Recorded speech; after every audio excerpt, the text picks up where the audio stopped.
We're high on a London rooftop. By way of introduction, welcome Mark Lewisohn. Back to Let It Be Beatles. For listeners out there, I should say that Mark is obviously the author of many books, including, and I've made a list, Tune In, Volume 1 of a trilogy, The Beatles London, The Complete Beatles Chronicle, The Complete Beatles Recording Sessions, The Beatles 25 Years in the Life, The Beatles Live, and also contributing to other books such as A Hard Day's Night, which I don't know so very much about, but we might touch on that. In My Life, John Lennon Remembered, Radio Times Guide to TV Comedy, and one of my favourites, not that the others are not, Funny Peculiar, The Story of Benny Hill. And I must tell you, I have my copy in my bag. All right. Okay. So welcome back to Let It Be Beatles, Mark. Thank you. I think that's all the books I've ever done. I don't think that's a selective list. I think that's a complete list. Oh, well, not a bad haul, I might tell you. Yeah, I'm pleased with those. Yeah, I think you should be very pleased. Since we spoke to you via telephone 3 or 4 years ago, from the time of Tune In, what have you been up to?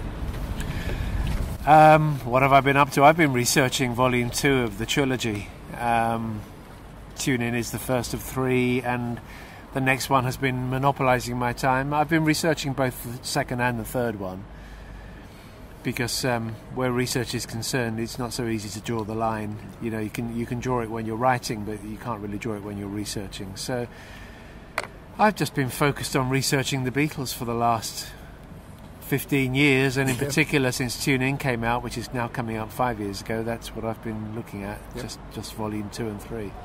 Now, I mentioned to you as we were setting up and walking to where we are here at the British Library outdoors, Zachary Stockhill, the podcast interview that was conducted with you literally here at the British Library only a few months ago. It was quite inspiring. It really zoomed in on India as one part of the story, which was very interesting and enlightening to a lot of people. Zachary is very knowledgeable about India and helped me to...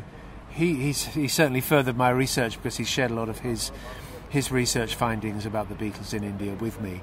And I had just, at the time that he interviewed me, I had just been there. So that was why we focused on that particularly. It's an area of the Beatles, as you said in the interview, that's not exceedingly well known. No. It's mentioned, everyone knows that they went there, but they don't really know the story, and you actually re-stepped in their footsteps in a lot of ways. Yes, I was always aware that the Beatles in India was going to have to be written about. I was going to have to write about it much differently to anybody else. I always knew also that I should go there at some point, but I hadn't been there until we went there in February this year to make a film, which will be out at some point in the near future, about the Beatles in India. And I was in it as the historian, and it prompted me, or enabled me, to go to Mumbai, which used to be known as Bombay, and to Delhi, and to Rishikesh, where the ashram was, and indeed still is, although it's now being reclaimed by nature. It's kind of, the jungle is taking it back. It was abandoned in I think 1981, and so for nearly 40 years now nature has been taking it back. But it is still there, recognisably, the place that the Beatles were at in 1968, 50 years ago. And I fully intend to use the knowledge that I gained from going there and all the research to write that story so much differently, and dare I say it, better than anybody usually does. When do we hope to see the footage and the movie? We'll call it a movie? Yeah, I think it's not my film. No. It's Paul Saltzman, the Canadian filmmaker who, as a young man, found himself in Rishikesh and took some pictures of the Beatles, which are really quite stunning. 20-odd, I think, photographs of the Beatles there in beautiful colour. And which have been in a book or a couple of books. He's making a film, and I'm merely a contributor to his film, so I'm not involved in the editing process. But it is being edited right now, and will be out in due course. I don't actually know when, but in the next few months, I think. Okay. It is quite a unique phase of the Beatles' lives. Yeah. An important one that introduced so much to the Western vocabulary, really. It did. I mean, as you said, meditation. Who knew? Yes, yes. I mean, it had been around for a very long time. Would I be right in saying thousands of years? Possibly. I think so. Yes. But for the people in the Western world, in particular, it wasn't something that you ever really heard anything about. yoga, meditation, things that we just take for granted now, that they're just part of so many people's lives, were not so well known about until the Beatles started to put that word into the popular vocabulary. I think another thing that chapter of the Beatles' career brought to the television audiences in Australia, particularly Melbourne. But there was a television program called In Melbourne Tonight, and a very famous television pioneer called Graham Kennedy pioneered the very first television programs in 1956 or 1957 in Australia, and he was the king of television. Yeah. In 1968, he had the Giggling Guru, very based on the Maharishi Mahesh Yogi. Yes. And he was his spiritual advisor. He didn't buy any spirits without first taking advice from him. Which is no doubt why this guru was giggling so much, because he had been taking a lot of spirits. Yes, right? indeed. I see. Well, I mean, that's part of it, really, yeah. because, I mean, the Maharishi, because of the way he looked and because of the way he sounded and because of the way he giggled, was not really taken seriously by anybody. And it was so easy to make him a figure of fun that everybody did. And should we? And have you found, or yet to find, that perhaps he's the unsung hero of a period of time, or he's just a bit player? I think I wouldn't call him either of those things, but what he was a teacher of spiritual, the leader of the spiritual regeneration movement and teacher of transcendental meditation, who'd been going around the world teaching it to people for a long time, since I think the 1950s. Yep. And he had the Beatles just kind of got into his message and overnight made him front page news.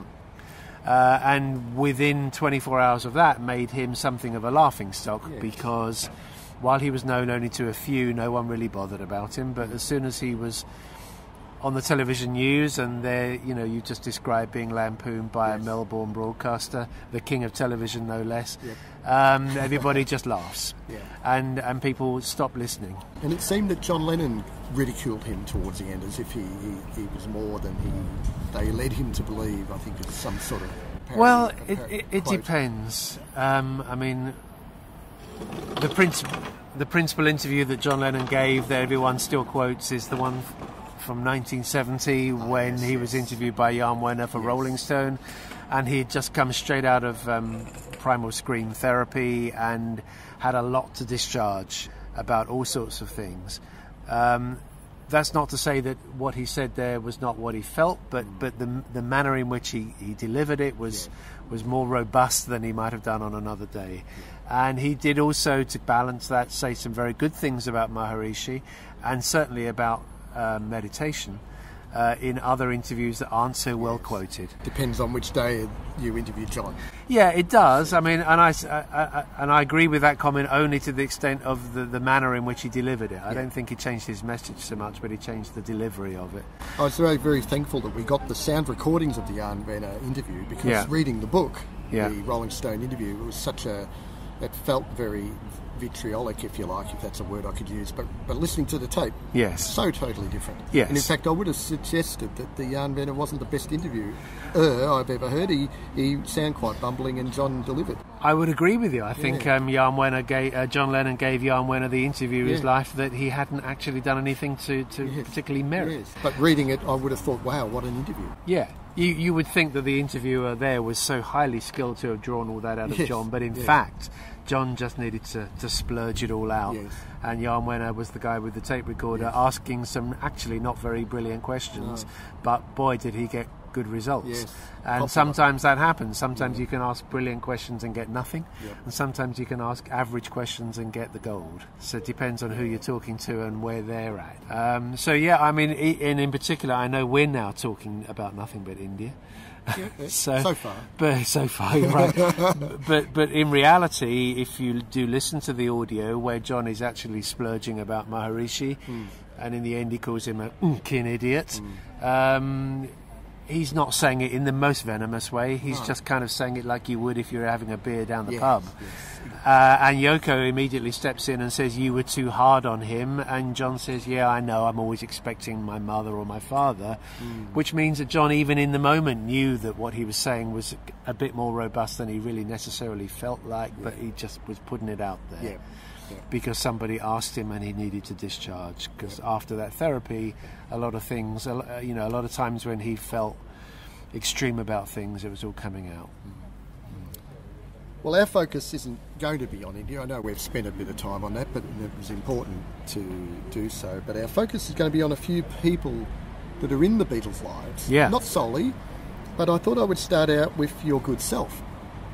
And hence the riveting questions that have been compiled by members of the Let It Be Beatles radio presenting panel. It's a 3-person show. We rotate 6 people. They don't know what they're talking about. They don't. So first page seems to be a couple of pages written by Greg Armstrong, whatever the hell he's got to say. And then we've got a few others that have come from a couple of the other panel members. All right, starting off with this. So Mark Lewisohn in the 60s, the kid, the Beatles fan, cutting out clippings and pasting them into your scrapbooks. Tell us a little bit about him. Tell me a little bit about that early sort of recollection of the Beatles as a boy growing up in the 60s. Yeah. From 1963 I liked the Beatles. In fact, from 1963 I loved the Beatles. I was a child and I'd never heard anything so exciting, so giving of energy as the Beatles were. They pumped me full of energy, and they made me feel happy. They made my heart and soul dance like they were for so many hundreds or thousands, tens of thousands of other young kids, people of all ages, millions of us all around the world, all feeling the same spirit that the Beatles were giving out. But I was very young, so I couldn't get all the records at that time. I didn't really get a complete set of Beatles records until the 70s, probably about 1973 or 4 before I had all of them. Yeah. And I didn't get them in the right order. The first album I got was Sgt. Pepper. The first EP I got was Million Sellers in 1965. And I had a spotty collection of singles, depending on if I could buy them second-hand at my local market. And then you're just relying on whatever they've got in stock that day when you turn up with a bit of pocket money. Yeah. So I had some. I had I think I had Day Tripper and We Can Work It Out, but I didn't have Paperback Writer. I bought Penny Lane and Strawberry Fields was the first one I actually bought brand new. Mm-hmm. But I don't think I could have bought it immediately because I didn't get the picture cover. Ah, right. But I did get it then, and I did get All You Need Is Love and Hello Goodbye. In fact, I think I got all the ones that were new from that point on at the time of their release. But I didn't go back and get some of the earlier things until later.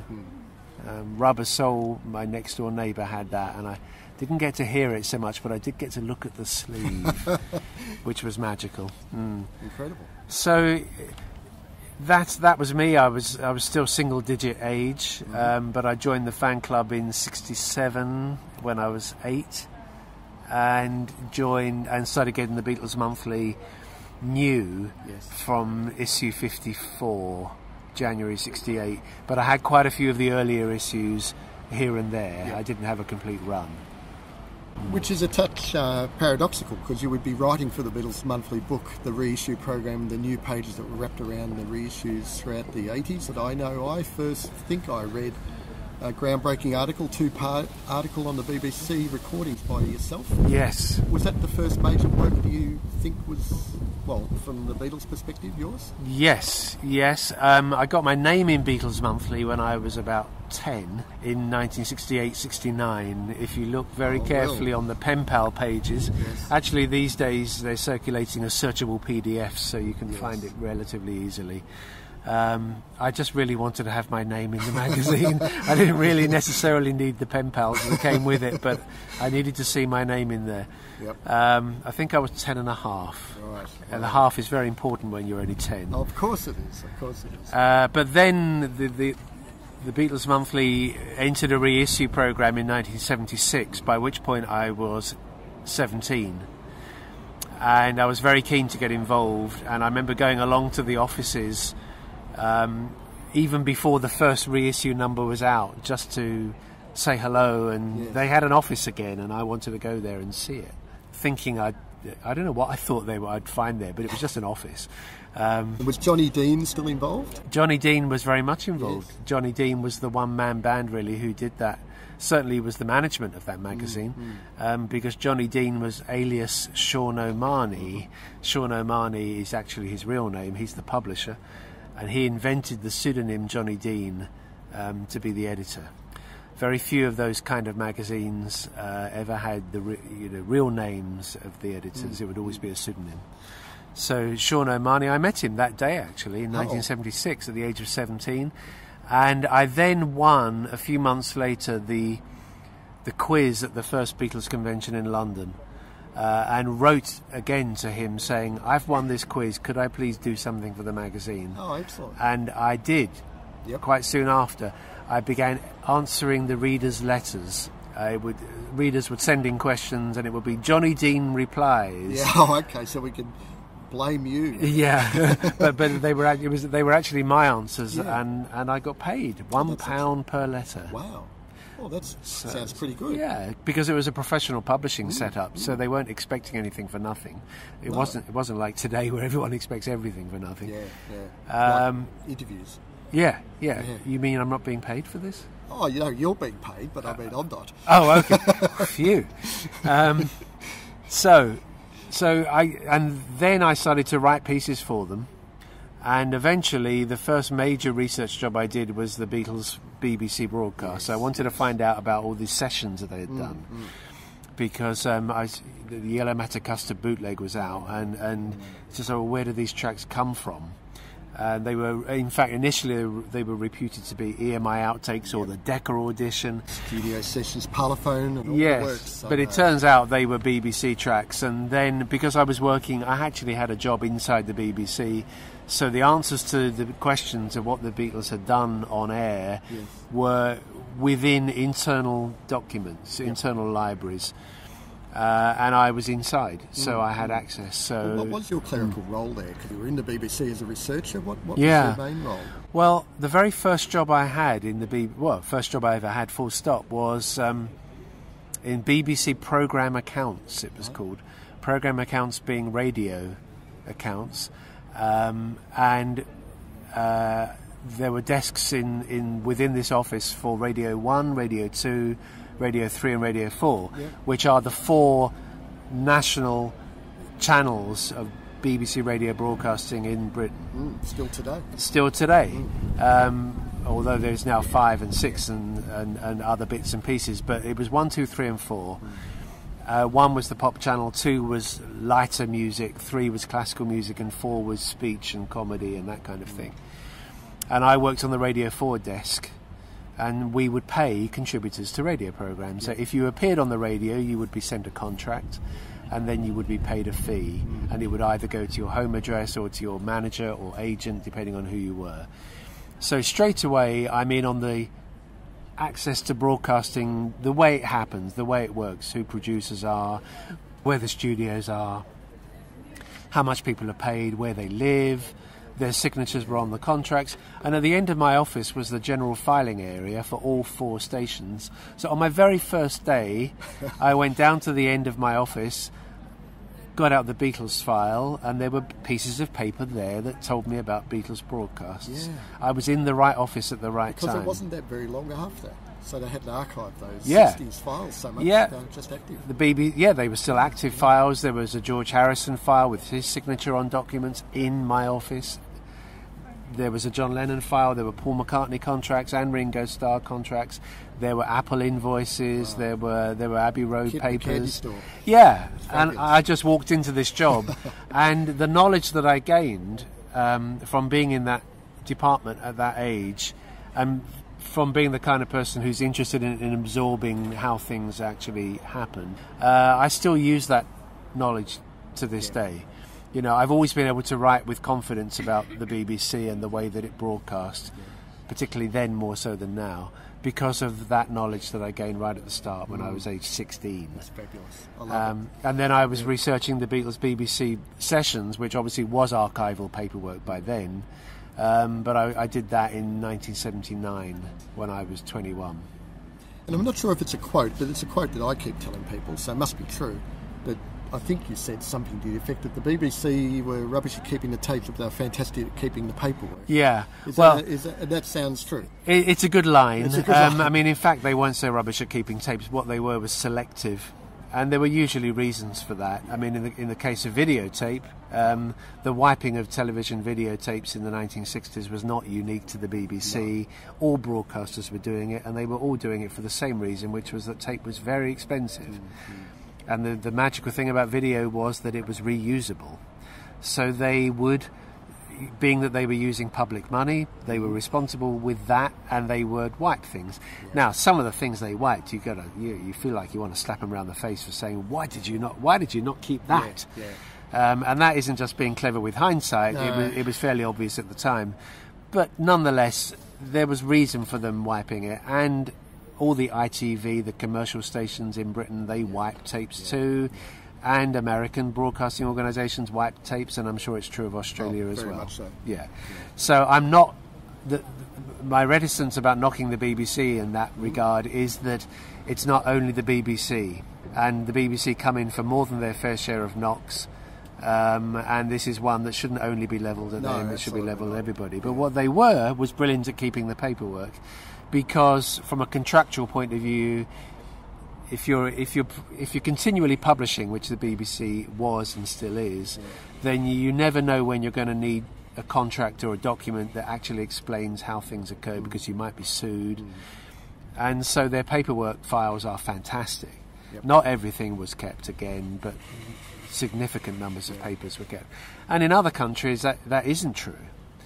So if you want the papers supporting American broadcasts, forget it. Yeah, right. Okay. Forget it. And not so bad in Canada, but still not brilliant. BBC is probably the best in the world at keeping paperwork. And it's very handy for the researcher now, for the historian, which is what I now am, to be able to go to the BBC and look up the papers about how broadcasts were actually assembled. I mean, one example, Tony Palmer, filmmaker, made a film in the late 60s called All My Loving, one of the earliest real documentaries about popular culture and popular music, and there's 3 thick files of paperwork on there with letters from Derek Taylor, letters from Louise Harrison, to and from the Who's management company, and all the procedures in arranging the shooting of a complicated film are actually there still on paper. And the film exists? And the film exists. How wonderful. Yeah. How wonderful. Yeah. Well, we're here at the British Library. It's obviously important for you to come to a place like this, but what's your best source of information? It's not going to be just all here. What do you think is, if you could sort of say what 1 or 2 things were your best source for researching a story like the Beatles? Is it the library? Is it the BBC? Is it people? The answer is everything, because if you confine yourself to just researching in certain places or speaking to certain people, you're only going to get whatever they can give you. If you're looking for the totality, then you have to go everywhere. You go everywhere where there might be something that you can find. So I use the British Library a lot because it has all the newspapers and magazines published in Britain, and many overseas papers and magazines as well as documents of different kinds, and books. Pretty much every book ever published in Britain is here. So it's a great place to come because it's everything you want is here in those fields. But it doesn't have what I can find in the BBC archive, so I need to go there for that. I need to look at whatever ITV files I can for independent broadcasts. In America, I go to New York Public Library. I've been to Harvard and Yale libraries, which have deposits from particular people. We are now reaching the point where a lot of the people involved in our culture from the 50s onwards have placed their personal papers, either they or their survivors, their estates have placed their papers with libraries and archives. So you can go to New York Public Library and look at the papers of Terry Southern, who wrote Candy and the Magic Christian. You can go to Yale, I think it was, where I went to look at the papers of Gloria Stavers, who published 16 magazine in America. So you just need to go wherever things can be found. And you need to keep your eyes and ears open about people who have made deposits in archives, and that's how it goes. I don't envy your task. You're dealing with, well, let's say it's 8 years or less than 8 years in the recording life, and certainly 10 years in the band life of. Yeah. I deal with my major topic of the Beatles Australian tour, and it's something like a month in the life, plus the preceding months, and it's hard. Yeah, and it's very difficult to find that stuff. So it is, and by no means. Thank you. By no means was everything kept. The most important archives, arguably the most important archives for the next 2 books I'm writing, and particularly the volume 2, is Brian Epstein's office files. Yeah, wow. I mean, Brian Epstein wasn't only the Beatles manager in terms of arranging professional engagements for them. His office, and therefore his staff, ran their lives, or at least as much of their lives as they wanted him to run. So their day-to-day arrangements, their hiring and firing of domestic staff, procurement of cars and equipment for them, and so on. Whatever they wanted, they would just say, "Hey, phone Brian." Or one of Brian's delegates like Wendy Hansen or Peter Brown or Jeffrey Ellis, and say, organise this for me. So finding the files of Brian Epstein's office is actually going to reveal massive amounts about the Beatles' day-to-day lives, not just the fact that they played Shea Stadium, but, everything. Yeah. And you've got access to these? Well, there is no single place where they've been kept, but I've now found 6 different hoards of papers. Wow. In 6 different places. And why are they in different places? Because I was always of the simple view that NEMS became Apple. Is it not that simple? What happened to the Epstein estate when Brian died and Clive took over? Did the files not evolve and keep moving forward, or just got taken home? No. Clive took some of it home, and I've seen what he took home. I mean, Clive died in when did he die? About 91, a long time ago now. Yes. But the papers were in the family until not so long ago. A couple of former employees took things home with them, which I'm really glad they did. Mal Evans took some stuff, because Mal was a great picker-upper of things, I'm really glad to say. And I don't hold this against anybody. Anybody who did any of this thing, what they were doing was saving the history from the rubbish skip. Yes. And unfortunately, much of it did go into the skip. What I have are people's bundles that they were able to rescue. The rest of it went. NEMS did not become Apple. Apple was formed out of the Beatles Limited, which was always their own company. NEMS became something that went into the ownership of an investment group, and it was run by an agent called Vic Lewis, with whom Brian had merged in '66. And then it became a couple of other things again. Eventually it was in the hands of Tony Calder, who had run Immediate Records with Andrew Oldham, and by this point we're far removed from the Epstein connection, but the name is still NEMS. And all the time that this is happening, the office is moving and things are being, do we need this? No, chuck it out. And the best collection I have was literally rescued from a skip in Hill Street in Mayfair in about 1973. By a former employee who happened to be visiting there one day and said, what's all those papers out there? Oh, they're all being thrown away. And he just picked as many up as he could and took them with him, and I now have those. That's because when he died he left them to me. Marvellous. So I've got a lot of those papers as original papers, but they're fantastic. Yeah, of course they are. Because they tell you so much. Every single letter tells you. But that's just that side of things. I mean, there's so much more. There's Pattie Boyd has kept her diaries, so I've had to make sure that Pattie could trust me sufficiently that she would let me go through her diaries with her, which she now has. I've gone through the diaries of quite a few players in the story. Can I ask you about some of the people? Yeah. Louise Harrison. Yeah. George's sister. Yes.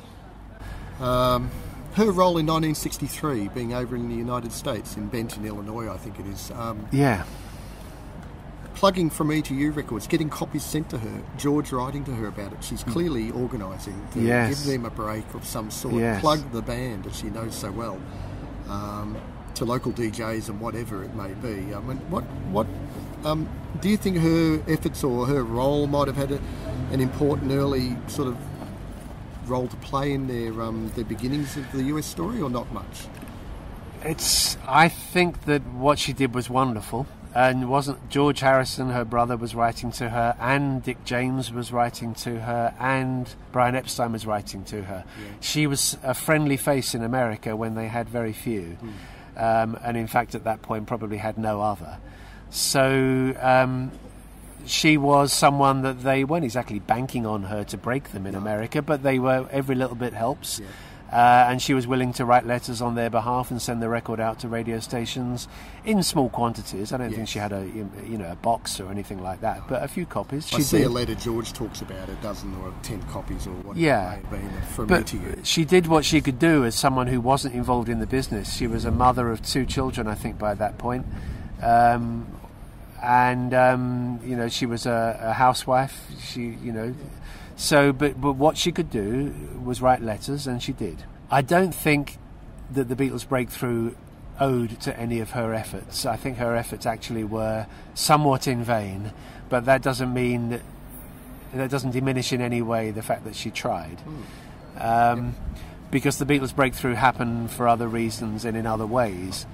But she played her part, and then of course in '64 when they have broken America, she's there, and then that becomes a whole other story. Now I'll just pick you up on one thing you said, which was that the band she knew so well. Actually, I don't think she knew the Beatles at all. She had been gone. I don't know how long she had been gone. She left for North America. I do have it exactly on paper, but not in my head. Late 50s. Oh, well, she wasn't around when George was a skiffler or a rocker.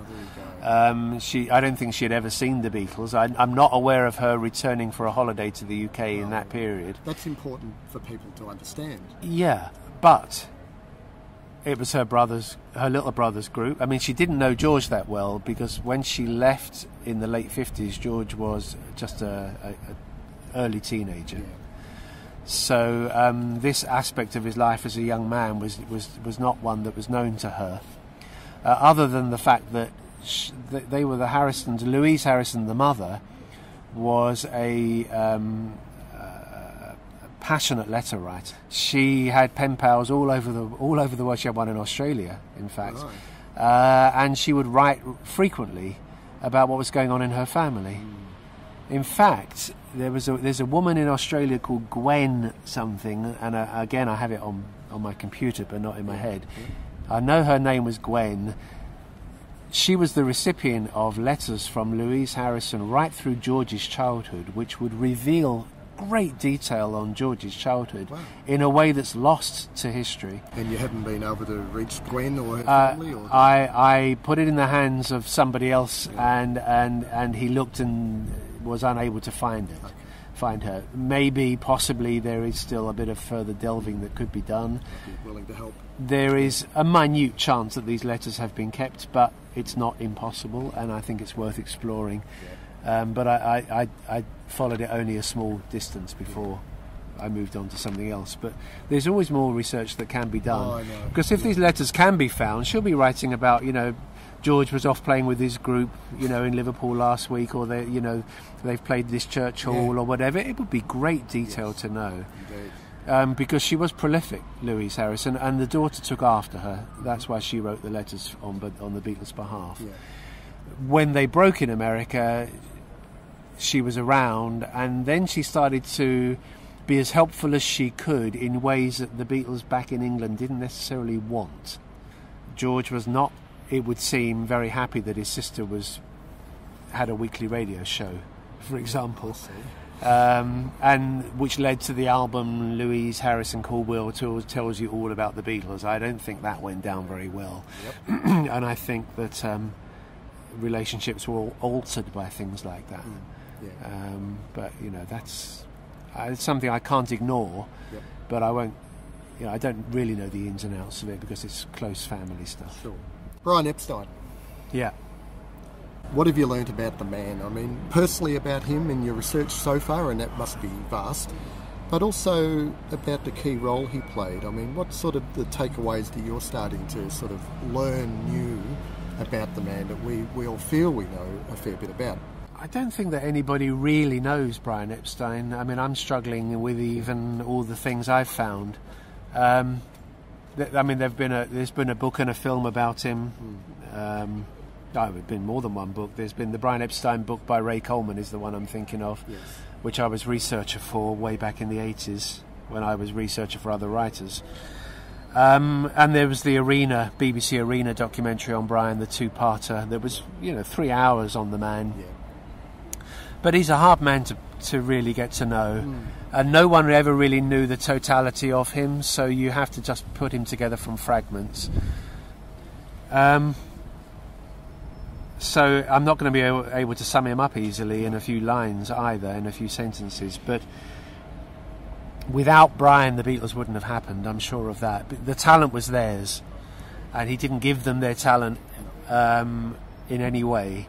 But what he did do was create all the opportunities for them to exploit their talent and to flower, because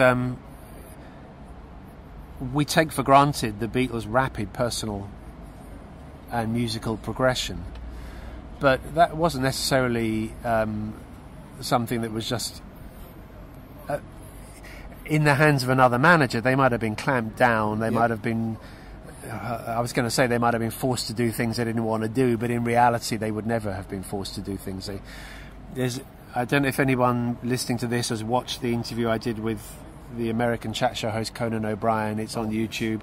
I make a key point in there which I could have dwelled on a bit longer, which is why I'm returning to it now.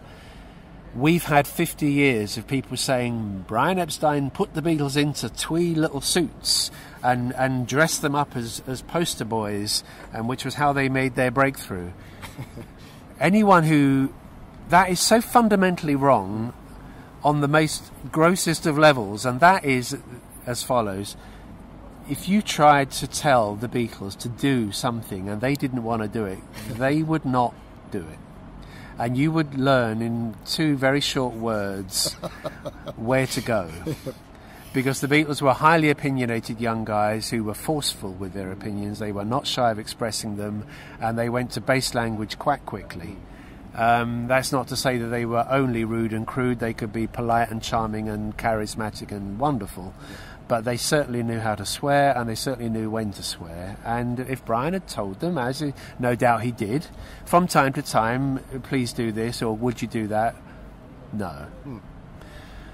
So no way did Brian force the Beatles to do anything. What he did do was show them that if you do this, then that could happen, and if you don't do it, then maybe it can't happen. Then left the decision up to them. And the Pierre Cardin collarless suits were the Beatles' idea, not Brian. There's an interview with Brian in which he says that quite clearly. He says it was a very good thing that they did, but it was their decision, not mine. So once you remove that element of the Brian Epstein myth, that he put, he dressed them up as pretty boys and made them acceptable to the general public and tidied them up and smartened them up and blah, blah, blah. Yep. Once you remove that, then that whole misconception is gone from the picture, and then we're looking at what really it was, which was a brilliant relationship between management and artists, where he allowed them all the space that they needed to develop, where all the great triumphs that they had that we now look back upon as being the Beatles' legacy were put there by Brian with their agreement. Boys, I can offer, there's a chance you can play Shea Stadium, 55,500 people. Okay, Brian, book it. So Brian booked it. So Brian, with others, like in that case Sid Bernstein, put together the opportunity, presented it to the Beatles. Will you play this? Yes, Brian, we will. And that was that. These were unprecedented things too. All their great triumphs were contracts that Brian negotiated for them, and they did them as partnership agreements, if you like. The Beatles as artists and Brian as manager. I think one big myth that is so lazily perpetrated is that when the Beatles gave up touring, Brian's world fell apart. You read that in every book. I think that's bollocks. I don't think there's anything in that at all. No, he seemed to have and this is just my take on it, listening, there's an interview with the American DJ, I've forgotten his name. Murray the K. 1967 interview, February or so. March. He sounds quite a bit incoherent at the start. Certainly his personal life had taken its toll. Oh, Brian's life all the way through this period is in turmoil. His personal life is in turmoil. Yeah. I wondered about the connection with the Beatles sort of drifting into their own control, if you like. You know, they'd stopped touring. They didn't need to be organised. They were well. His office was still running their lives as much as they wanted it, which was a significant amount. Yeah. No, Brian was still very much part of things. They may not be seeing him personally so much because they weren't on the road, but he wasn't always on the road with them anyway. No. But his office and his management was still very much what they relied upon for their day-to-day continuation of what they wanted to do. We want to do some sessions, Brian will book the sessions. But if it isn't Brian, it'll be Peter or Jeffrey or Wendy or Joanne, because Brian's put together a very, very professional office. People who were absolutely good, really good at their jobs. But Brian himself was in all sorts of turmoil all the way through 63, 64, 65, 66 and 67. And in 66 and 7 in particular, there's a lot of drugs around. And in 67, in that interview, he's so drowsy from having taken too many of this or that. Yeah. But he stirs himself as the interview progresses and the fog begins to lift. Yes. And, I mean, listen to him in that interview. He's pushing Hendrix. There's this great artist called Jimi Hendrix. You may not have heard of him yet, but he's an extraordinary artist. Because of the Savile and Tony Bramwell's work and whatever it is to book artists into. Yeah, I mean, the 1967 is the year that Brian died, and it's the year that Brian Epstein every week in London puts on a rock show at his theatre in the West End called the Savile Theatre. Sunday night shows, usually two houses, like a 6:15 and an 8:45 or something like that, but sometimes only one. But all the great artists that we would associate with rock in the years after the Beatles, after Brian, play there because of Brian. Yeah. Jimi Hendrix really arrives in the clubs first, but really arrives when he plays the Savile. The Who play the Savile. Pink Floyd play the Savile. The Cream, of course, play the Savile. Cream were NEMS Enterprises by then. Yeah. I mean, they were managed by the Stigwood side of Brian Epstein's office. So and the Savile is it's the Apollo Theatre of London for a brief period of time, and so much comes from that, and he never gets any credit for that. No, I mean, it sounds like he may. Well, he will, and I feel the need to say it, but because I always say it, I'm not pushing that Brian was great. I'm really not. I'm just going to tell what happened, and what happened is what needs to be said, and it doesn't need to be promoted or denied. It just needs to be explained. Yeah. And in the explanation, people will come to realise that there's more to this than meets the eye. I've uncovered an unpublished interview with Brian Epstein from after the Beatles quit touring, in which he said it's the right thing for them to do, and I really support it. Fantastic. So I think it's far too easy and lazy. I think, it was said 50 years ago that Brian was upset with the Beatles for giving up touring, and therefore it's stuck. But I'm not sure that it's true. Yep. Let's move on to the research process for volumes 2 and 3. Yeah. This is my take on it. Up to 1963, there wasn't vast amounts of press about the Beatles. Certainly nothing much outside of the UK, perhaps. From 1963, it goes nuts in the UK. And from 1964, to use a popular phrase, the world goes potty. So, I know the press isn't your main source of information, but it's an important one, I assume. How does that affect your workload in terms of the gross amounts? And then you've got the team mag crap and the worldwide volume versus the nuggets of gold. What happens with your research for volumes 2 and 3? Well, me being me, I want to find everything.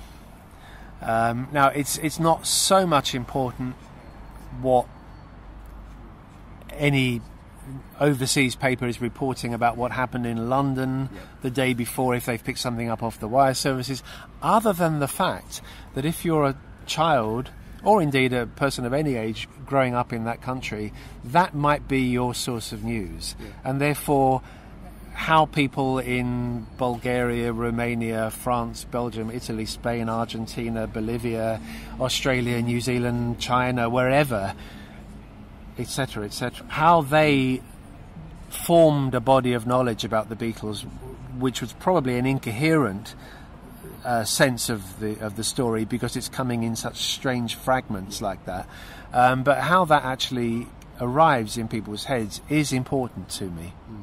Yeah. So I have been looking at all ink reportage of the Beatles, and indeed radio and television and film as well. The American teen magazines, for the most part, trashy. You wouldn't want to rely on them as a historian. You wouldn't really want to touch them for anything of solid virtue. However, they were read by tens, if not hundreds of thousands of American kids. In fact, let's be honest, millions. Yeah. They were traded around school playgrounds. They were passed around summer camps, and amongst neighbours and cousins and sisters and brothers. And whether it was rubbish or not, that's what they were reading, and that it was forming their knowledge, their thinking. And those are the kids who then go to the concerts, and they've been reading all this nonsense, this first-person piece by Jane Asher that Jane didn't write and had nothing to do with, but they naturally will believe it because it says by Jane Asher. Yeah. So they go to the concerts or the films or the plays or whatever with that knowledge. And it's wrong, but in their head it's right. And I still need to know that. So that's sort of forming the social sense of where the Beatles fit into those Yeah. people's lives in those countries. Yes. Yeah, that's a challenge. Yeah, Yeah, it is. yeah. It is. Wow. So I'm looking at all of these things. There isn't an aspect of it that I'm not looking at. How A Hard Day's Night was edited, censored in Portugal, for example, Right. is important to me. Yeah, okay. Is actually important to me, Sure. because it tells you something about the way of the world then, or it certainly tells you something about Portugal in this instance. Well, I had absolutely no idea they had such an Yeah. edit, so that will be an interest Yeah. to me. There was a lot of Yes. censorship around the world in those days, Yes. for different reasons. Is it the Singaporean copy of Sgt. Pepper that Oh, drops... Is it Lucy Day in the Life or something? and Lucy, is it? Yeah, It there's drops got a couple of the tracks. Got Anyway. a couple of mystery tour tracks put in there or something. Yeah, Yes. yeah. So that's interesting, because this is like someone in Singapore who's got a job with the government has been told, listen to this, tell us if there's anything in it, be able to tell us, and Yeah. we'll instruct that they can't use it. Mm-hmm. So that tells you something. The Vatican had a newspaper, which weighed in on the Bigger Than Jesus scandal. So you're basically getting the Catholic Church's view of that. That's important. Very. So the reading goes on and on and on. The Indonesian president, Sukarno, who was a right nutter, and a very dangerous and vicious man, murderer, banned the Beatles entirely and regularly made pronouncements about them, about their decadent influence on the West and so on, and we must shut them out at all costs. That's interesting. Yeah. The fact that in Russia kids were having to, I say kids, I mean it was a handful of people, were risking incarceration by pressing Beatles audio into X-ray plates. Wow. It was called Beatles on Bones, at least that's the anglicised version English version of what it was called, Beatles on Bones. People's X-rays, it was found that you could cut a groove into it and embed sounds within that. Wow. That's amazing. That is amazing. And they were passed around with a great risk as contraband. Because they didn't release Beatles records. Nothing in the 60s at all in Russia. Sure. No. Yeah, So that's I need to say all this. Yep. So no stones left unturned. No, none. Which is why these books take so long. I know. Yeah. It's an unenviable task, but I tell you what, it sounds very worth it, and the evidence of Volume 1, Tune In, is more than proves that. The problem with Volume 2 is going to be is how to contain Volume 1 was very problematic to write. It doesn't necessarily come across that way because I think I achieved what I found the solution as to how to get over the problem. But Volume 2's problems, from a writing point of view, are exponentially greater. We could talk about that every topic a lot more, so I'm trying not to. And I don't do short answers, as you are hearing. Don't do short books or short answers. Well, there'll be a Volume 1 version of this, and we'll have the expanded 6-disc box set. The Beatles' worldwide touring years, 1964 to 1966. Australia, 11th of June to the 1st of July, 1964. My interest is obviously in there. The two largest crowds that stepped out to greet them, allegedly, and I believe, are in Adelaide and in Melbourne. Yeah. So how do you think you'll cover an event like that in your biography? With things like that, where it's literally foreign to me, because I understand my home country and the way it works so well, which is one of the reasons why I can have a command of Beatles knowledge, particularly from inside the UK, because I understand the way it works. Obviously that dissipates as I'm writing about other countries, but major things like that have to be written about in a major way. So that all the tours that the Beatles do in the period covered by Volume 2 will be dedicated chapters of at least one, and sometimes more than one. The Australian-New Zealand tour of June-July 64 is definitely a chapter. It might be 2. America, the first time, is probably 2 chapters.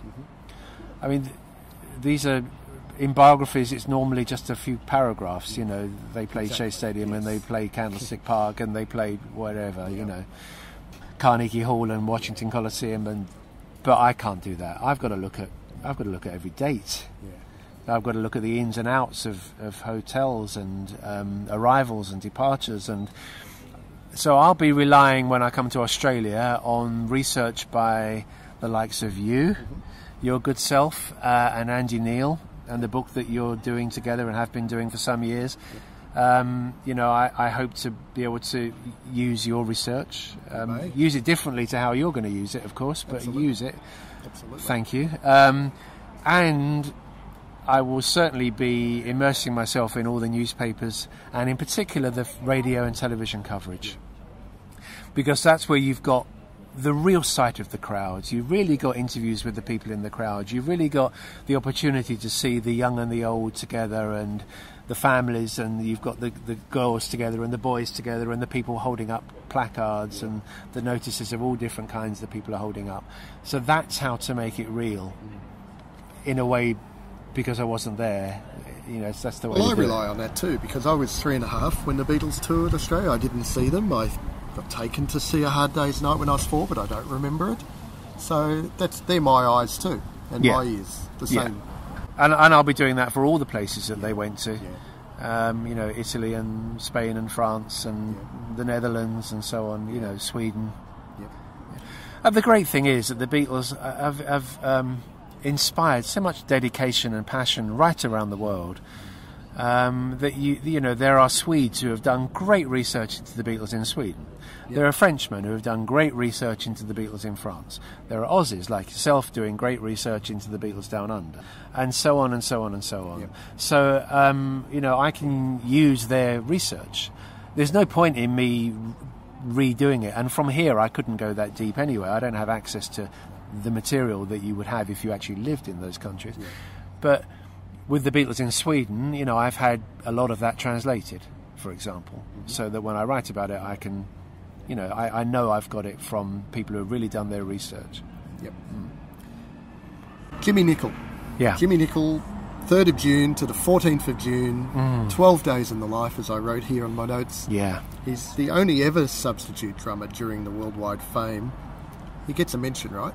Oh God, yeah. I mean, Jimmy Niccol's already in Volume 1, because all the key characters in Volume 2 I've sewn them in the picture in Volume 1. Yeah, of course. You haven't been able to find Jimmy Nicol, have you? I haven't been able to interview him. No. Okay. I've come close. There was a great moment once when I was working on the Beatles anthology, and I wrote the liner notes with the CDs, and I always see my jobs all the way through. So after writing them, I then went to the design studio and was involved in the layout of them to make sure that the lines turned in the right place, and if a cut needed to be made, I'd make it myself right there, and so on. And I was literally parking the car on my way into the studio where we were doing the Anthology 2 booklet that day. Well, it was that week. Yeah. And as I got out of my car and parked the car, I looked up and Jimmy Nicol was standing right in front of me with a decorating ladder. He became a house decorator, painter and decorator. Okay. And he and a colleague were on their way into somebody's house to decorate it on the street where I parked my car. Yeah, so we're talking circa 95. 96, yeah, 95. End of 95, beginning of 96. And he was kind of gone before I got my brain engaged, but Jimmy Nicol. And he just went into the house, and I just thought, God, that was so strange. There he was. Yeah. I know his son, Howie, worked on the anthology. Yep. If you look at the closing credits of any episode of the Beatles Anthology TV series, it says, sound recordist Howie Nicol. And I've known Howie, not well, but I've known him on and off since about 81. I don't make a point of asking this question of Howie very often. In fact, we're not in each other's orbit very often, but I know how to reach him, and last time I spoke to him, he hadn't seen his dad in years. Yes, I understand he has, and I use the term a red herring. I think he tells people his father's passed on, just stop him annoying him. Right. I don't know if that's true or not. I don't know if it's true or not. Yeah, I mean, when was he born? About 36, 38? Yeah. Jimmy? I've got his birth certificate. Yeah. So he'd be coming up 80 now. Yeah. Or about 80. So he might have gone. Yeah. But this is personal stuff for Howie, so I really shouldn't repeat it. And he didn't tell me it to be broadcast, but he hadn't seen his dad in a while. Let's leave it at that. Yeah, sure. And I respect Howie telling me the truth on that. But if for any reason it's not the truth, that's good enough for him. That is good enough for me. Yep. What's very clear is that Jimmy didn't really want to talk about it. He gave one interview to the Dutch fanzine Beatles Unlimited in, I think, must have been the early 80s. Yeah, I understand, about 84. Yeah, which I've got a copy of course, because I used to subscribe to that. And I'll quote from that, and I'll quote from whatever other place I can find Jimmy speaking about it. But and to tell you the truth, if he was around, I'd be embarrassed to ask him, because obviously he wants to avoid it. So I don't really want to ask him the thing that he most wants to avoid. But if it was ever intimated to me that he would talk, I'd be in there like a shot. Yeah, sure. No, that's fair enough. And we know Jim Birkenstadt did a pretty good book on it. Yeah, topic. And indeed he did, yeah. He got misled towards the end by a fellow Beatles person in Australia to give him some sort of understanding that Jimmy was working in a Dutch construction site or something. Oh. Such rubbish I've never heard. Right. And that got published, which I was a bit upset about because it wasn't true. Well, in his 60s he was a painter and decorator, so you don't normally have a whole new career move after that. No. And he was in London, in West London, southwest London. Yeah. Anyway. Yeah. What was the other thing I was going to say about Jimmy? I'm fascinated with the fact that he joined the Spotniks, the Swedish group, the Spotniks, and they were big in Mexico. Oh, yes. And he made a record over there. Yep. Have you got that record? I can't say I have it. Yeah. No, I don't. But one of my friends is almost certainly going to have it. So I'll sleuth that out and talk to you later about that. Yeah. If you need it. No, I have it. No, I don't know of it. I have it. Yeah, okay. If you want it, I can give it to you. have a look at it. Yeah. One of the things about Jimmy Nicol that's come into my orbit recently is defected on the Brian Epstein Panorama special from, I think, March 1964, the BBC television, had a feature on Brian. They did. One part of that, I think it's nearly 20 minutes segment, goes into what I think is Pye Studios with a Tommy Quickly session. Yeah. And there we have supposedly the Remo 4, but there's Jimmy Nicol on drums, and Brian's in the same control room and studio floor, which I find just interesting. Okay. So I'll follow that up. I first saw that 1964 Panorama on Brian in 1981, and it was like, there's Jimmy Nicol. Yes. And there's Brian Epstein in the studio together in March 64, and it was Pye. Yeah. Yes. And also Jimmy Nicol had been the drummer of You know how you used to get albums of budget price records of the sound-alike group. The greatest hits of the Beatles. Yeah, by whoever, by the studio sessioneers or whatever, you know. And there was one called This Is Beatlemania that came out in about April 64, and it was Jimmy on drums, so he knew the songs. Yeah. He wasn't the first choice, by the way. No, that's right. Yeah, it was Ray Duval was the guy they went for first. Yes. But nonetheless, although Jimmy was second choice, it was within an hour, I think. Yes. I mean, it was all very, very fast. Andy Neal, our mutual friend, asked Tony Newman from Sounds Incorporated why wasn't he asked, because he was a NEMS artist in Sounds Incorporated, had been signed to Brian Epstein's stable, I think in March 64. March, yeah. And they were tour mates for the Beatles, certainly on the Australasian tour.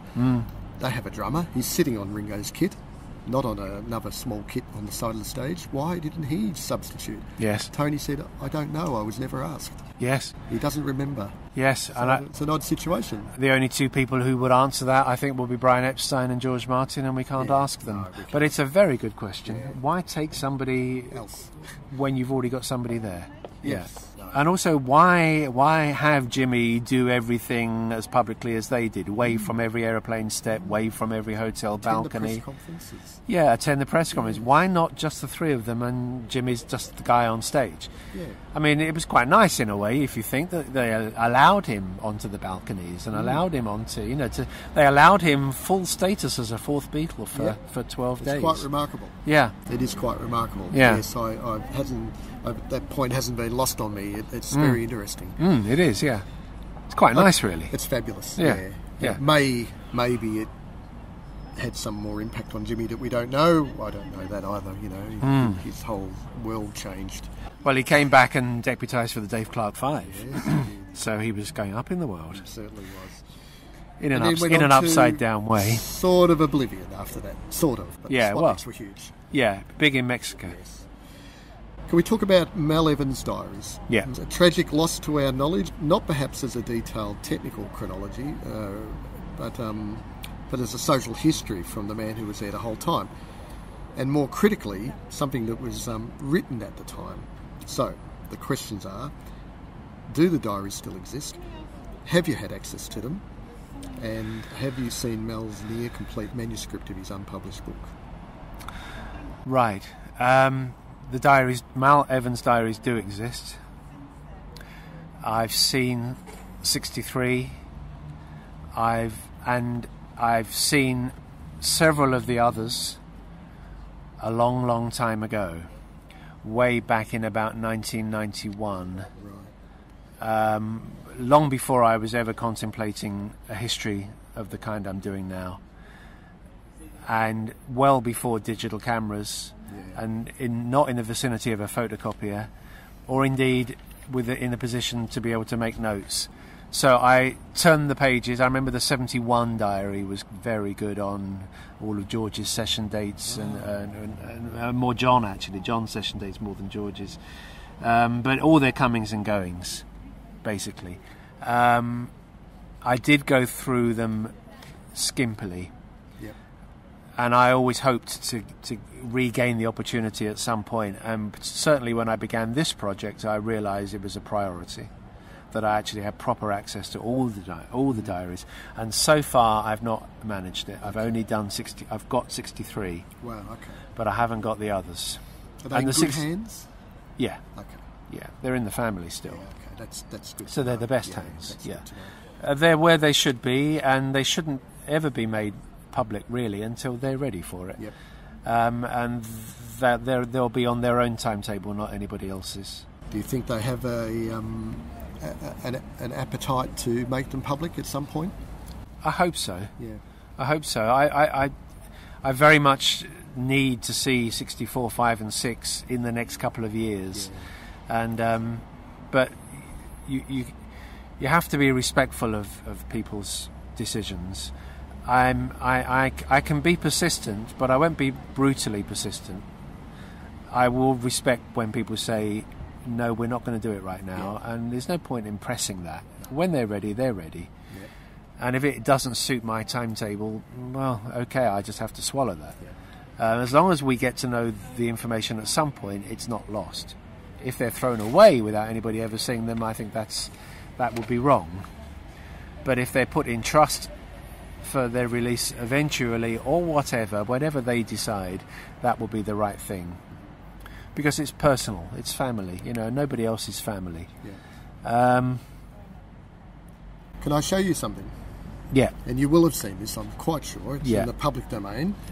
I'm just showing Mark the page that purports to be Friday the 8th of August 1969. Yeah, this is from the Sunday Times, wasn't it? From the Sunday Times back a few years ago, and it's got Mel's about 2005, from the day's work that was when they took the crossing photo at Abbey Road for the very famous album cover.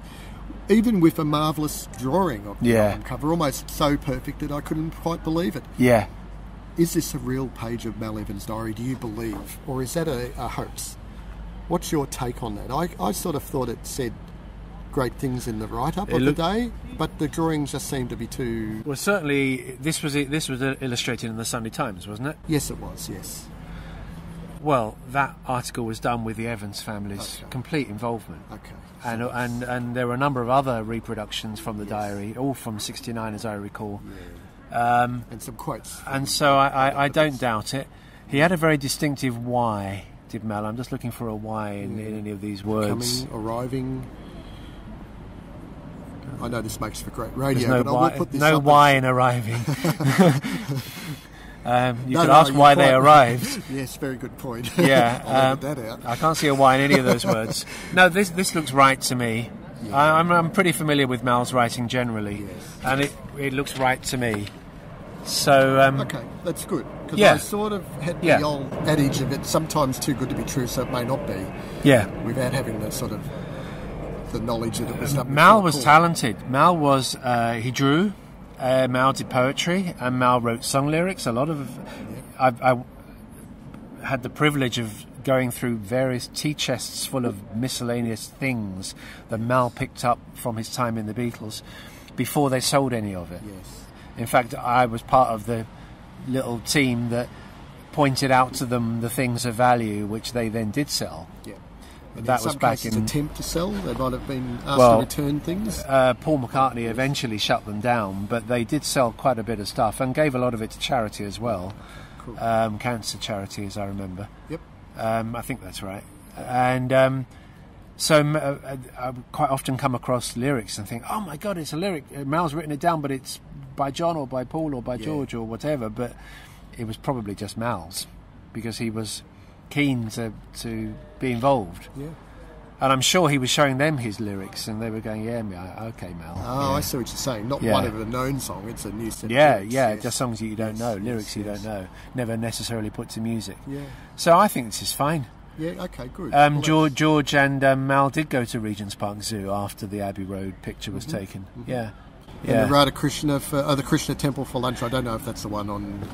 That would be in Berry Place, near Holborn, near Bloomsbury, in Bloomsbury. Cool. Yeah. Okay. Well, that's it's good, isn't it? Yeah, it's lovely. It's good. And it's amazing. Neil Aspinall kept diaries, which I haven't seen. Yeah. And which I need to see. And George Harrison was keeping a diary at least some of the time, because we've now seen some of the pages. Yes, that's true. I mean, the Pepper box set of 2017 had a couple of pages from George's diary. And also the exhibition at the Victoria and Albert had one of his diary pages open. So how do you deal with that? Because I mean, that would tear my heart out. Frustrating. You would never get that. It's frustrating. From the Harrison estate, I'm pretty sure. No, Olivia Harrison doesn't want anything to do with me at all.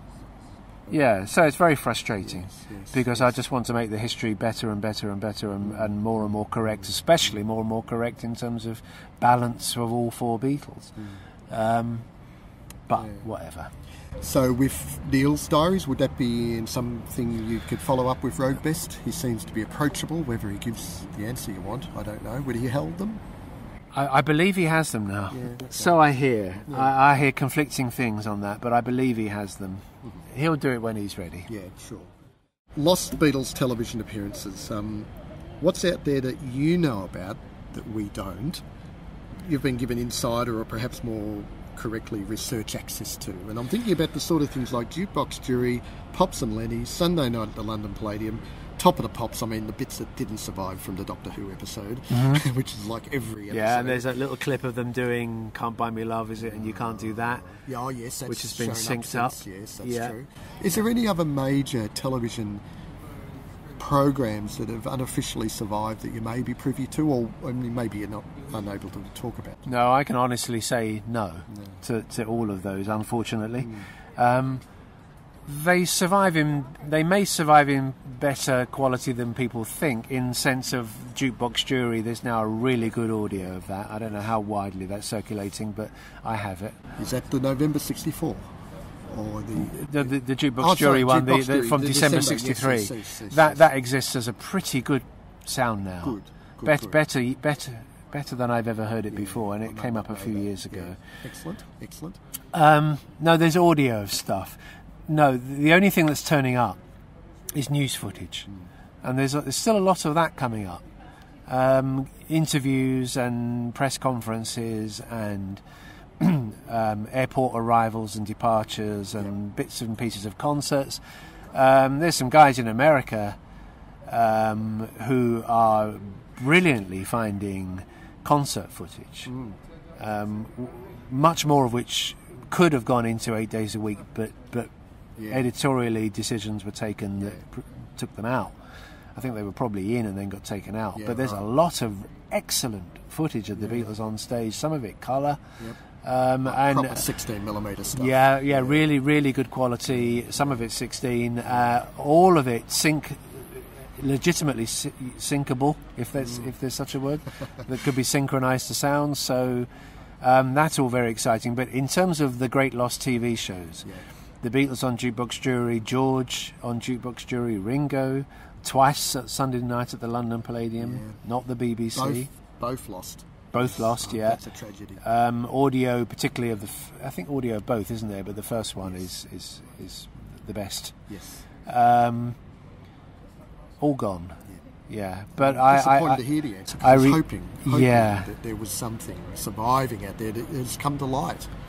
So, there's more audio. There's some audio stuff that's coming up that you wouldn't think to have ever existed. There was talk in the forums online a few years ago, and that there is a high quality recording of the Beatles, a live recording of the Beatles from Liverpool, maybe 1961 or 62, said to be studio quality, whatever that may mean, or on a par or exceeding the Please Please Me album was one quote I read.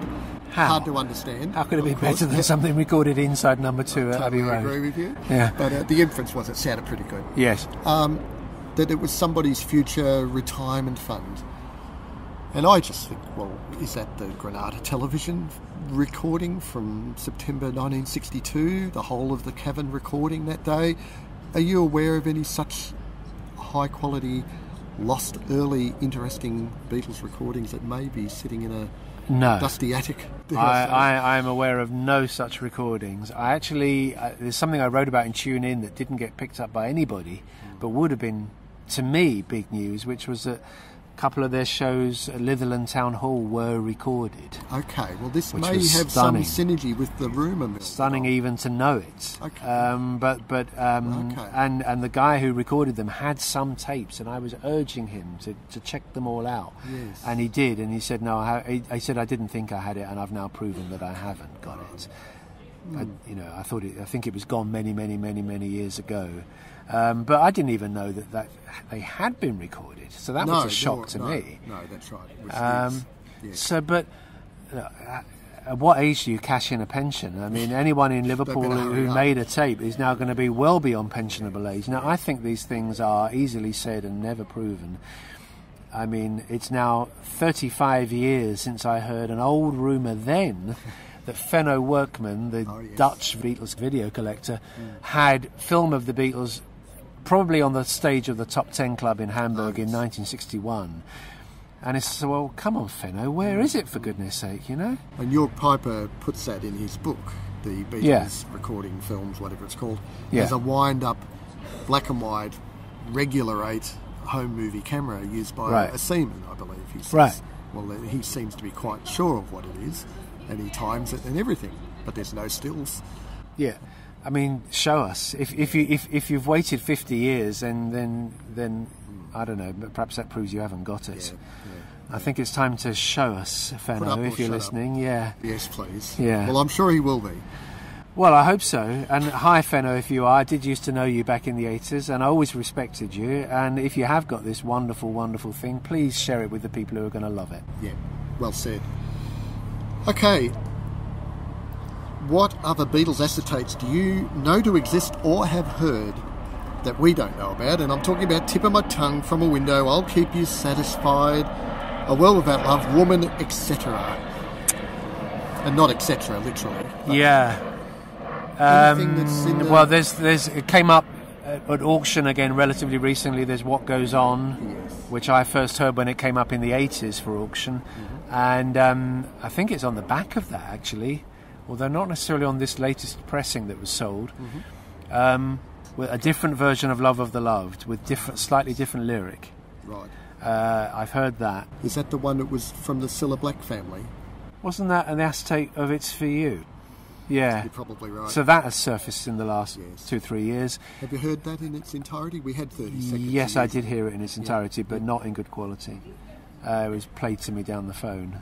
So I heard that, and I've heard The Love of the Loved, which isn't in circulation. Right, and that's not the Decca recording. It's definitely a different one. It's an acoustic one with John and Paul. And I've heard the What Goes On, but Tip of My Tongue, no. What else are you talking? From a Window. From a Window, no. That type of thing. No. Okay. So there's no Motherlode out there that we're unaware of. We don't know what Paul's got. Speaking of Paul's solo demo, Step Inside Love, I think it was played on some form of Kenny Everett radio show in 1967, and we got a horrendous sound recording of it. Yet it's not the one on the Beatles Anthology 2 or 3, whatever that was. Or on the Cilla Black. Yeah.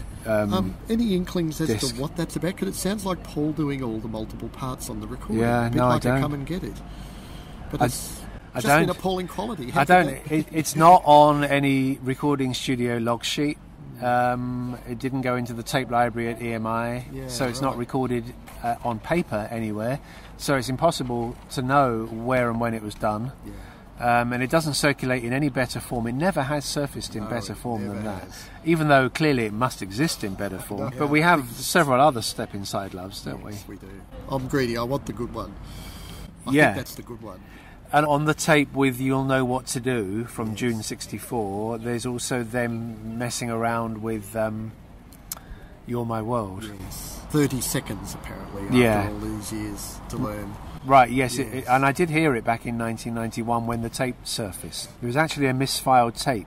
Yes. And I was up in Abbey Road working on the John Lennon box, listening to all of his tapes, when Alan Rouse, who now is dead... had been in the library and had been looking for something else and found this tape that wasn't even in the studio log, and he just put this under my nose. I knew it existed because I'd seen a sheet for it, and he put it under my nose, and I went, "Oh my God, where did you get that?" And he said, "I just found it in the studio." And we literally went to Alan's room and put it on the machine and played it, and that's where I first heard You'll Know What to Do. Yeah. The demo of No Reply, which went on Anthology 2, and this busked version of You're My World, which I had mistakenly thought when I wrote the Chronicle was, there must have been 92 when this occurred, because the Chronicle, I couldn't change it. I'd written it was probably a mistake that it wasn't You're My World. Well, in fact it was. Yeah, I think it was It's For You that might have been. Yeah, that's what... that was on their mind at the time. That's what I thought, Yeah, no, quite a fair and reasonable. Yeah, fair, but I don't often guess, and I tried to guess at why they would have done You're My World, couldn't think of it, came up with a solution and it was wrong. They did do You're My World. Yeah, but it's only 30 seconds, so it's not a take. No. Yeah. The last one of its kind in this series is I Want You, Paul on lead vocals. Yeah. You've no doubt heard it. It's been going around forever. And the circle of questioning of is it real goes on and on. Well, it sounds real. It sounds to be realish. Is what you reckon it sounds real? Yeah, I've got no more informed opinion on this than anybody else, but it sounds real to me. Yeah, okay. But I've got no knowledge of just your ears. Yeah. No, that's good. Yeah. moving on to John Barrett and the Recording Sessions book. Do you think you took the rap for the leaked Beatles session tapes? Particularly from the inner sanctum, the ultra-rare tracks and unsurpassed masters type thing. John Barrett seemingly was cataloguing the work at the time, or had already catalogued the work, and you're in there listening to tapes and publish a book at EMI's behest, and suddenly there's an unauthorised release. Is that something that you felt you might have taken a rap for that? I did take the rap for that. I did definitely take the rap for that, and I took the rap for that again later when there was another set of releases. The first set of major quality Beatles bootleg tapes, those that began to appear at the end of 87 and through 88, the Swinging Pig, ultra rare tracks, the unsurpassed masters on Yellow Dog and all of that, they were all the work of Roger Scott. That was the London disc jockey Roger Scott, who then worked on Capital Radio, who was the voice of the 1983 The Beatles at Abbey Road show that was played every day in number 2 studio, EMI, Abbey Road, for about 3 months that summer, or 2 months.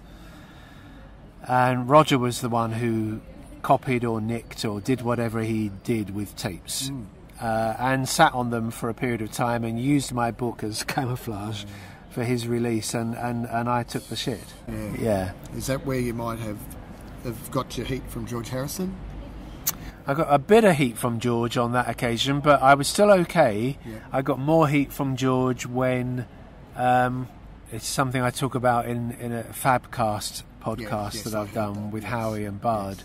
When there was an American, there was a writer for the magazine New Yorker doing a profile of me, asked if he could shadow me while I was working so he could write about the way I worked. I was working on the John Lennon project at the time, regularly in Abbey Road listening to tapes. He wanted to come with me. I said, look, I can't allow you in, but I can ask the powers that be. And I asked, and the answer came back, yes, you can allow this. We will allow this journalist to come in and watch you work. He then wrote about it in New Yorker as I'd played him all these Beatles tapes. He asked to hear some Beatles tapes, and again I said, I can't allow that, but I can ask. And again the answer came back, yes, but he then wrote in New Yorker about Mark Lewisohn's Played Me a Day in the Life and Played Me Strawberry Fields, and that's when the shit really hit the fan. And I was completely innocent of that as well, but I was in trouble. I got kicked off projects, I got blanked, I was suddenly, my face was no longer welcome in anything, and the anthology project was about to start and I was off the game, and it was a fraught period, because I'd been involved on the anthology in a way since right as soon as it began, 91. And now it was really becoming a project with, a schedule and everything, and suddenly I'm off it. Yeah, shocking. Yeah. I really feel for you, because I always felt that was the case. Yeah. Even though I don't know how often you've been asked about that particularly, but I always felt how horrible. Yeah, it was, and I never recovered my position with George. And I had some nice people advocating for me, people who he listened to, like Derek and Neil, both of whom knew I was innocent, and both were saying to George, "Oh, fuck off, George. He's all right. Mark's all right." George was a grudge keeper, and once he got an idea in his head, there was no shifting. And as I point out in Tune In, that's a family thing. So, his dad was the same. At least he got advised correctly, I think, by... Well, he did, but he ignored it. He can ignore it. Yeah, but to the day he died, George blocked me, and Olivia blocks me in George's name. And so it still carries on. Well, this question actually is a follow-on from that, and I used John Barrett's name probably incorrectly, given that he probably took the rap too. But Gavin Myers from our team, he asked about John Barrett, and he said, assuming he was the reason we now have so many of the great unreleased recordings, do you have any insight as to what EMI's take on all that was? was he regarded as some kind of traitor? Well, I think we could take John Barrett's name out and put in Roger Scott. What was EMI's view on that at the time when these things started leaking out? Are you aware of that? They seem not to know. I remember, because I was well in with EMI in those days, and they seemed not to know how this stuff had got out. I don't know why. I think the clues were fairly obvious, but they seemed not to see them. Okay. And always said they had no idea how it had happened. They knew it wasn't me. Yeah. So although I was in a few black books, EMI didn't hold that against me because they knew I wasn't responsible. But I don't know why they didn't seem to know it was Roger Scott. But then eventually, sometime later, when was it? Around 2000 maybe? A whole load of cassettes came out, the John Barrett cassettes. Yes, that's right. That was one name from... Yeah, and they were, I believe, John's tapes. Yeah. But he was long dead by that time, and whoever had found these cassettes had somehow passed them on to someone who did something with them. Yeah. That's all I know. Yeah. So they were tapes that he took home to reference and take them to listen to them properly. They were. I've never, ever leaked. No. And that was why it was so galling to be accused of being a bootlegger. George Harrison accused me of being a bootlegger to my face in front of a whole film crew, the bastard. Yeah. I mean, really, a horrible, horrible thing to do. I really should have done him for slander. Yeah. And in fact, at one point I was tempted, believe it or not, because, you know, I'm a professional, I'm on a shoot, yeah. I've got a whole unit with me, and he's accusing me of being a bootlegger in front of everybody. Which was, he had no evidence for, because there wasn't any. Yeah. But that didn't matter. He was accusing me without evidence, and it was wrong. And you just have to put up with these things. These people, they can get away with murder. Celebrities, you know. I would have always been a bit too scared to talk to George, because I would have been worried I would have got blown off and regretted going to talk. So in your case, much more different situation. Yeah. You've been attacked, publicly attacked. Yeah. He doesn't know me, but he knows you. And he's got a view on something that is inaccurate. Yes. Yeah, I'm sorry to hear that. Yeah, and the irony of that was that I actually had started off really well with George. I knew George from '87 personally, and we'd had nice times. And it was one of the things that flipped it was when I began working regularly for Paul. Yeah. Yes. Because at one point, George said to a mutual friend, "I hope Paul takes good care of him," which was a nice thing to say, a very nice thing to say. I really appreciated that. But something about working for Paul, however, flipped George around, and I was no longer quite so well thought of. And then he started attacking me, and I never regained ground. Yeah. Well, on a bit of a happier name, Derek Taylor. Yeah. Derek, I think, was a key player in the '64 World Tour. He obviously worked at Apple later in his 10 years in the '60s. Did you ever get to interview Derek, or have you had access to his own, 50 Years Adrift and that type of thing? Yeah. Yes, the answer is yes. Derek was a hero to me from the moment I read As Time Goes By in 1973. It was a formative book for me. I was 15 years old and I absorbed that book. Yep. And I read it again this year on its republication, and it's still a brilliant book, and it always will be a brilliant book. And anyone listening to this who hasn't read As Time Goes By, please do. And it's newly available in expanded It's the same book, but it's got a new introduction by John Savage, which is very good, because John's good. Yeah. Derek, I'm very pleased to say Derek was the first person on the kind of inner sanctum that I ever befriended. And I actually, genuinely, I'm proud to say, did befriend him. And when we were more than just, I know him, I've got his phone number, we were actually pals. Yeah. We phoned each other regularly and faxed each other daily. He would send me arcane things. I would send him arcane things. We laughed about a lot of things.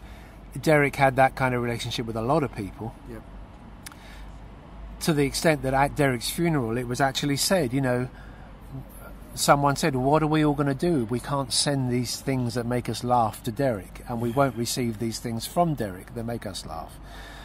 So we all suffered a loss there. And I'm very proud that I had that with Derek, and met him many times, worked with him on projects, interviewed him 3 or 4 times, Went to his house quite a few times. And since he's died, Joan, his widow, has allowed me to go and look through his papers, which I'm very, very pleased about. So, and I love Derek. I mean, to know him was to love him. Even if you didn't know him, you would love him. Yep. I mean, he was just an adorable bloke. I never met him, but I do. Yeah. So, yes, I get that. And we have him on film, and we have his writing. There's going to be a lot of Derek's words in volumes 2 and 3 of the book. A lot of which aren't in published books. I mean, he was a frequent columnist for newspapers. He wrote a weekly column for the British music paper Disc, 1965 to 67. Right. Well, they're wonderful. Yeah. And no one knows that stuff. Yeah. There's no anthology of Derek's writings, which I believe there should be. He wrote on the Australian tour back to London. Yeah. Yeah. Yeah, exactly. Yeah. So... yeah, there will be a lot of Derek to enjoy in volumes 2 and 3. Yeah. Moving through a little bit, they created Apple, stopped touring, Brian died, they broke up. They're very rich topics. Yeah. What's your favourite Beatle period? Is there one? No. No, it's all of them. I have a particular affection for the early period, the pre-fame period, because it was less known about when I began to research it back in the late 70s, early 80s, and so it was a more fertile area to research because it was pretty much unknown. But no, all the periods are great, aren't they? I mean, there's not too many bad ones. Not any bad ones. No, that's right. So, that's good to know. I was just sort of thinking, because that volume 3 time has got so much things to write about, it's just sort of made me aware that, the beginning has got so much. The middle, I'm sure, is going to be fascinating because of what they did. Yeah. And then even towards the end, there's so many topics. Yeah. There's no shortage of facets of the Beatles' career. You haven't run aground on anything. No. I trust. No. Each of the next 2 books will cover 4 years. Yeah. Maybe give or take a month, but 4 years. Yeah. I'm confident that I'll be writing at least as much as I wrote in Tune In, if not more. I do worry sometimes that 4 years, even allowing 1,700 pages, that 4 years, how will I get it into 1,700 pages? Surely I need more than that. So, but all I know is I just got to start at the beginning and see how it goes. Yeah. That's what I did with the first volume. It ended up that size because I wrote what needed to be written, and then I looked at it and went, ooh, look how much I've written, and then I've got a problem to deal with, but at least I've got the book that needed to be written, and the rest of it is a manageable problem. So you see the next volumes as having that same sort of approach, having a more a retail volume, if you like. There has to be, cut, and then an expanded edition, at least perhaps a double. Yes, I'm quite certain that's going to be the case. Yeah. And as you may have heard me say, I have it in mind, although it's many years distant, but to do a 4th one, up to 74. I don't really want to go beyond 74. In fact, I won't go beyond 74. 74 being crucial that they didn't end their 9-year new recording contract. It's the end of the partnership. It's when they really break up. Okay, and even then they didn't. They still tied together, but it's when they really separated. Is December 74. I wouldn't, even if you paid me a fortune, I wouldn't write about anything they've done in the 21st century. I'm not in the least bit interested. No. Well, it's not the Beatles. No. Some people think it is, but I would argue that. Yeah. Okay. And so would you. I certainly would. Yeah. I certainly would. Yeah. In fact, Graham Dickinson, our chairman of the board, who created the Let It Be Beatles radio program, is very sort of that view because Paul McCartney still works, he still plays concerts, he releases records, and Graham's not a big fan of that stuff because it's not the Beatles. Yeah. He's a Beatles fan. Yeah. He's not a Wings fan. Yeah. Some people are Wings fans and not Beatles fans. I don't understand it, but if that's their cat's cry, so be it. I don't get that one either. No.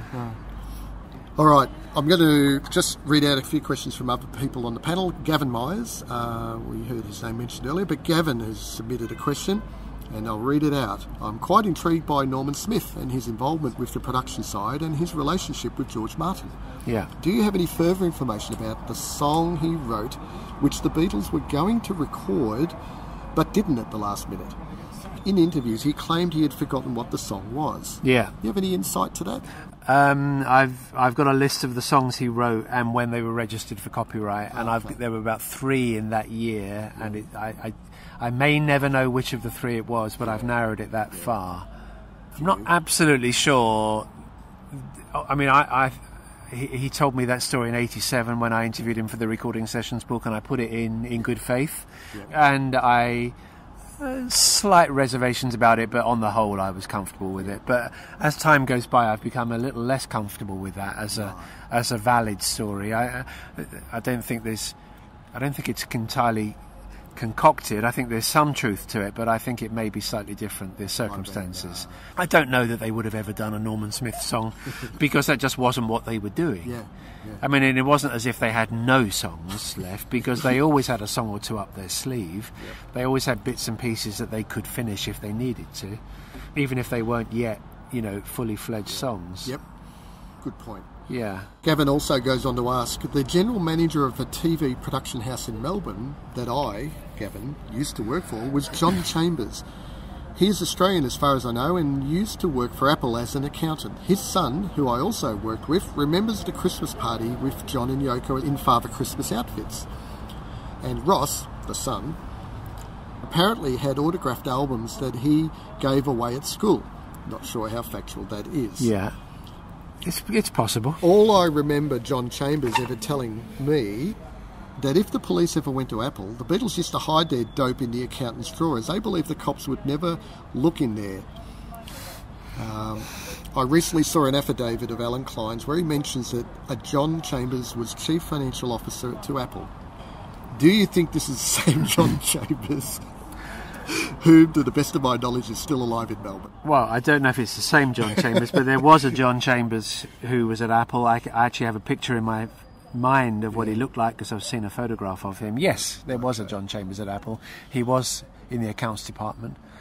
And I think much of that is right.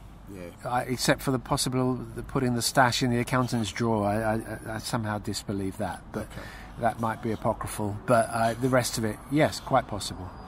Would you be interested if we could find him? Is he of any interest to you? If John Chambers is still around, I don't know if he is. I mean, he'd be. Everyone's of an age now. Allegedly he is. Well, then, because I do like to speak to as many people as possible who worked at Apple. I have talked to a good number.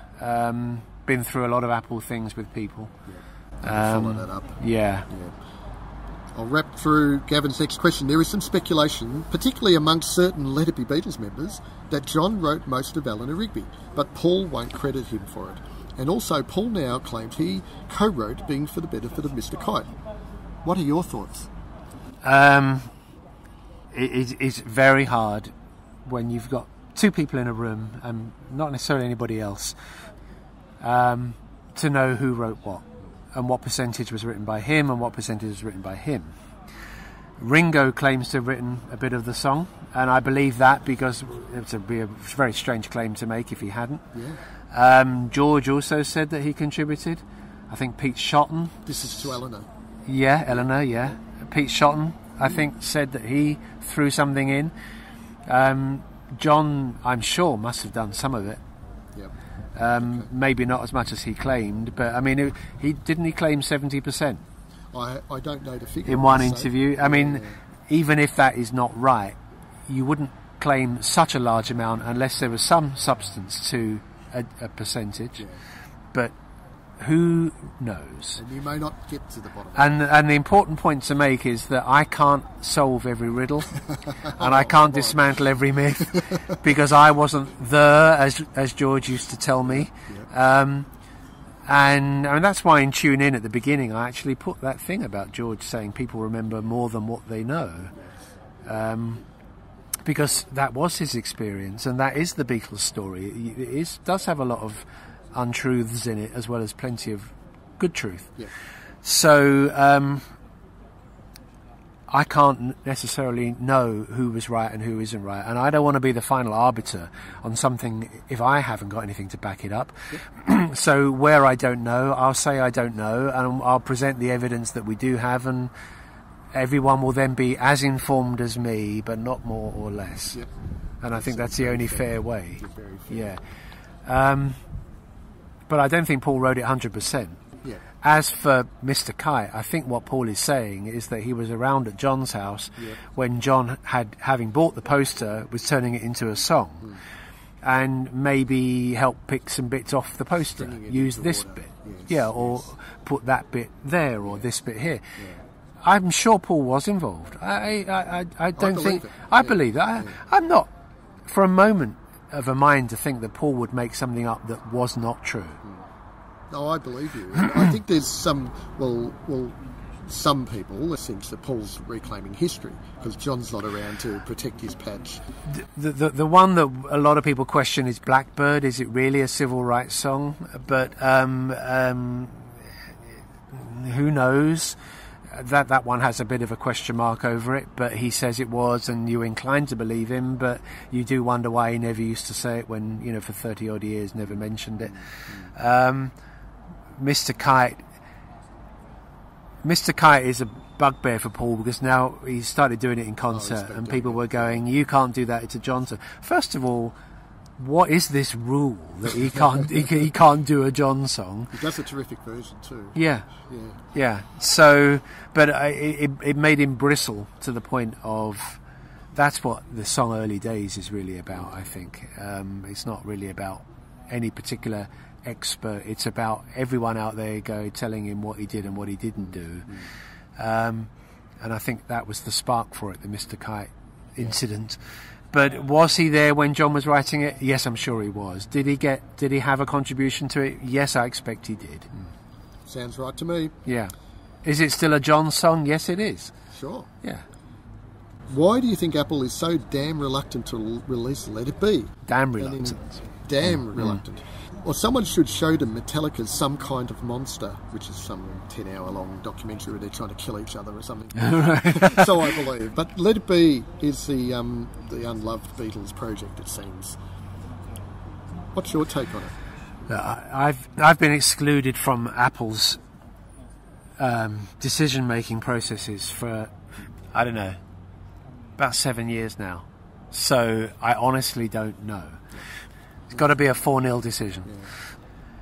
What I would say is that before I was excluded from Apple's decision-making, I was never part of the process, but I was privy to what the thinking was.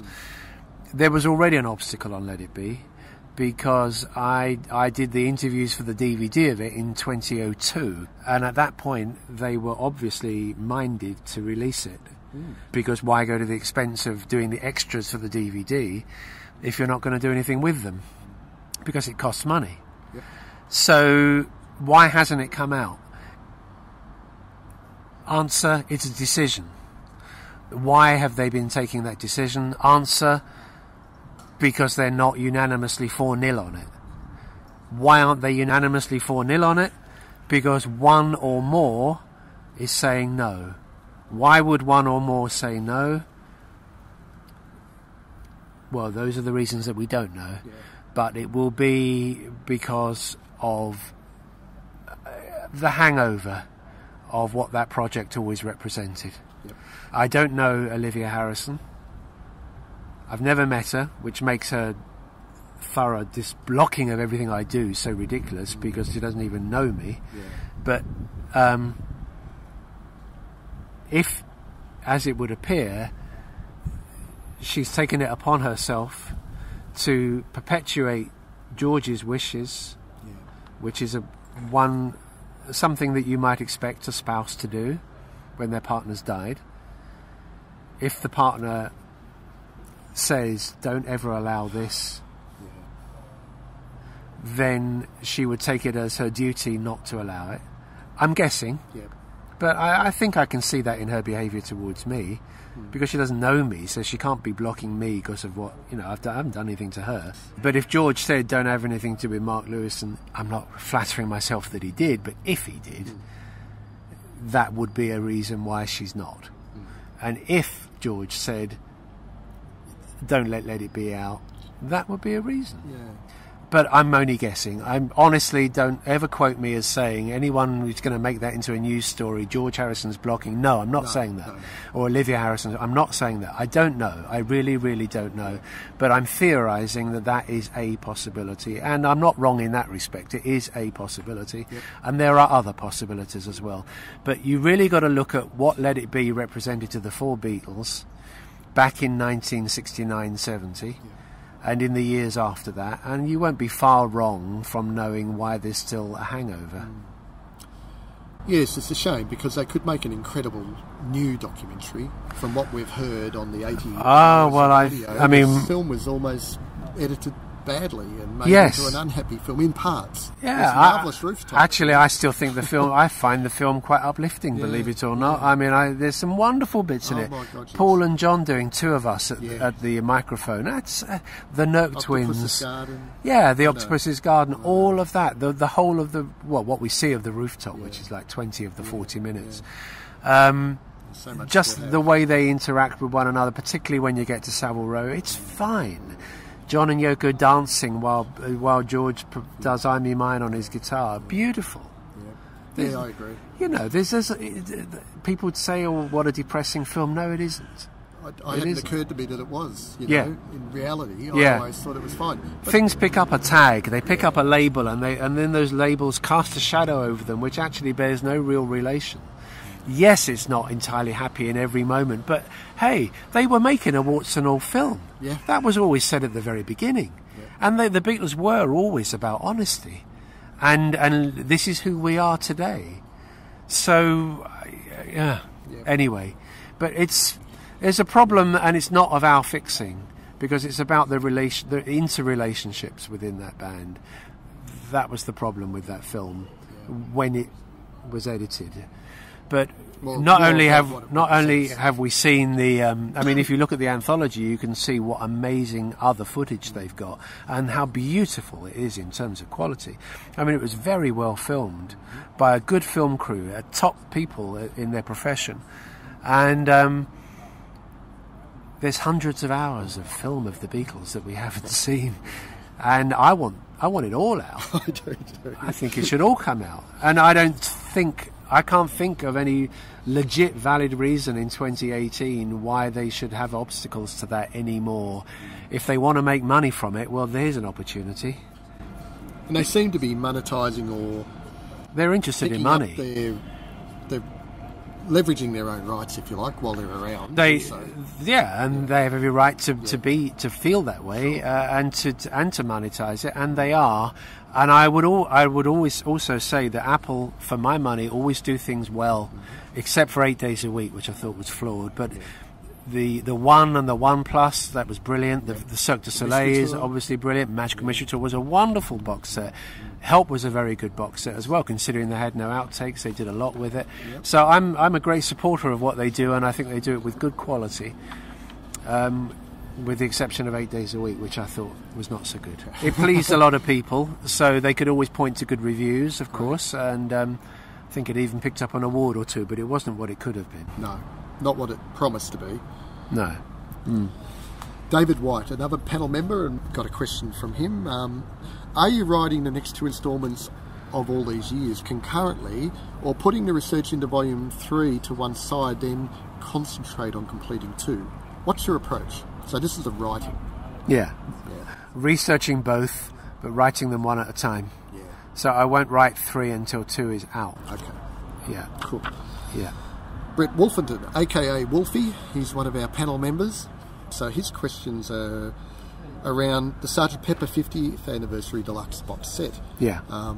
Nothing to do with me. How was that for you? Was it like listening to the EMI session tapes for recording sessions? Did it take you back, and did you learn or hear anything that you thought, oh, well, hell, I never knew about that? Yeah. So you bought the box set or got access to it? Yeah, no, I bought it. Yeah. Nothing free anymore. No. Yeah, I bought it, and I thought it was a fantastic piece of work. It's another thing Apple have done that they've done extremely well. Everybody on that project deserves congratulations from Giles Martin through the other guys, Sam O'Kell and James Clark at Abbey Road, and all the people at Apple, and Kevin Howlett who wrote the notes, and others. A brilliant project, and yes, it was like listening to the recordings again, as I had in '87, but better in a way, because the information. There was a lot of information that wasn't known when I wrote that book. Yes. Only about a third of the paperwork was found, and I wasn't able to hear all the tapes because of time constraints. I was under a lot of pressure from EMI on that. So that book, the Recording Sessions book, which everybody to this day is kind of, you know, great fan of, celebrated, is a book that I've known for a very long time is flawed. And the information in the box set of Pepper is much more accurate than I had in the book. And the same will be true for the White Album box set that's coming up. Simply because I could only work with what I had at the time in front of me. And there was a lot less knowledge knocking around in those days than now. I did the best I could with what I had. It was a groundbreaking. It was a groundbreaking book, but I knew from quite early on that it wasn't quite as accurate as it could have been, or could have been in later years, and now that book could be redone completely, and indeed I am. I am rewriting all the Beatles recording sessions within the next 2 volumes I'm writing. Excellent. So at the end of all that, I could probably extract the session stuff and make it a standalone book. I'm not intending to, but it's possible. You touched on the White Album, and it hasn't been an announcement yet, but we expect that soon. What do you hope to hear from a project like the White Album, as vast as it is? What's your sort of hope for that? I want to hear as much as possible. I'd like them to release everything. I'd like them to do a 100 CD box set, and I honestly cannot think why they're not. Right. I think there's a legit argument for them to do so. It would have relatively few unit sales, but so what? If you do it as downloads, you're not even producing physical product. And the booklet could be a PDF that people buy or something like that. I don't know. I mean, they're all very contemporary here. Everything should be out now. Everything, and that's why I'm researching the history in the way I am, so that everything in the story is known, or at least everything that is valid to be known. Not completely tedious things, but things that are germane to the understanding should be known. The Beatles' art is beyond reproach. We can only appreciate them more and more and more as artists by hearing the working process. Okay, if they want to edit 1 or 2 things out for whatever reason, they're entitled, of course, but put it all out. We are the people who want to hear it. We are the people who want to cherish it and appreciate their artistry with it for ever greater reasons. Put it out. So you don't subscribe to the fact that it's their dirty laundry and that they shouldn't, because they've clearly done anthologies. They went to #1, and now we've got a whole lot of Pepper, and there's coming a lot of White Album. I think times change. Had the Beatles Sessions album come out in 85, 86, had they not blocked it for legit reasons, then we would have had a single vinyl LP. When we did the anthology, and I can use the we word because I was involved with it a lot, it was the vinyl. On vinyl, it was 9 LPs. Right, so suddenly we've grown from Sessions to 9 LPs. Now there's no limit. It's sufficiently far away now. It's half a century ago. The Beatles' artistry is just it's the ultimate gold standard. They can't harm it by releasing outtakes where they do a bum note. So what? Every musician does a bum note. They did fewer bum notes than most. Their economy in the studio was still dramatic, even though the White Album took from the end of May to the middle of October. They were still doing a lot of tracks quickly, or at least doing the basic tracks quickly. So there's nothing to be embarrassed about. Nothing at all. So, and since they do want to monetize what they've got, that would be a very good way of doing it for those that want it. So I mean, it wouldn't sell in its millions, but of course not. Of course not. But you could still do the equivalent. It's a bit like Tune In. You know, there's the big version which is now going into a printing of almost 9,000, which I think is fantastic for 1,700 pages. But the mass market one is the one that people really buy. And that's what they could still do. They could still do a 5 CD set of the White Album, and they could do a 50-hour download or a 100-hour download or whatever. And include the 28 minutes of Helter Skelter. Yeah, absolutely. They could. And variant mixes. There's a variant mix of Revolution 9, which Chris Thomas tells me is absolutely brilliant. And I don't think I've ever heard it. Yeah, right, okay. Well, why not? Well, the good news for you may be that we've come to the end of the questions, or the interrogation, I don't know which it is. Yeah. But I just wanted to sort of say in sort of closure, if you like, and I think Beatle people are really witnessing, even if some don't know it, that the definitive story of the Beatles is, out of hundreds or thousands of books that exist out there, there's 6 volumes and 3 sets of books that are coming under your stewardship. Yeah. That they will stand out and they will last forever. So I'm wondering, I'm proud to be involved in just a little tiny bit of that. If I sent you one page, I think, great, another little tiny, there's another letter, another 2 characters written in the book. Do you see it that way? That we're witnessing something here? This is like the final word. No, not the final word. No, definitely not the final word, because the final word is something that closes a subject. And the last thing I would ever want to do is close the Beatles to anybody or anything. They are there to be explored in you can slice them any which way. I'm trying to do the whole picture, but you can take any fragment of the Beatles story and explore it deeply, and it would stand up to that kind of scrutiny. And as we've seen, they inspire poetry and art and other composers and other musicians, and there's no limit to that, and I'm never ever going to shut that down or do the final word.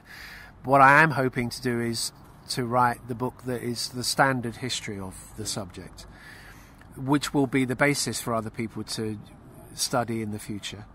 And I'm acutely aware of the responsibility of getting it as right as humanly possible, and I'm striving for perfection, on the basis of if you don't, I may not ever attain 100% in any one aspect of this book, but if you don't strive for it, you won't come close. If I get to 95, that's a pass, and by striving for 100, you've got to 95. So that's why I'm striving for 100 in all cases, in every sentence of the book, every single sentence, and it happens to be something that I can do. And it happens to be, I have the talent to do, and it happens to be something that I've got the appetite to do, and the drive to do, and the position to do. And they are absolutely worthy of this type of historical reporting. And it's absolutely crucial that they are done this way by somebody, because otherwise it's going to be wrong forever. And that would be the greatest crime.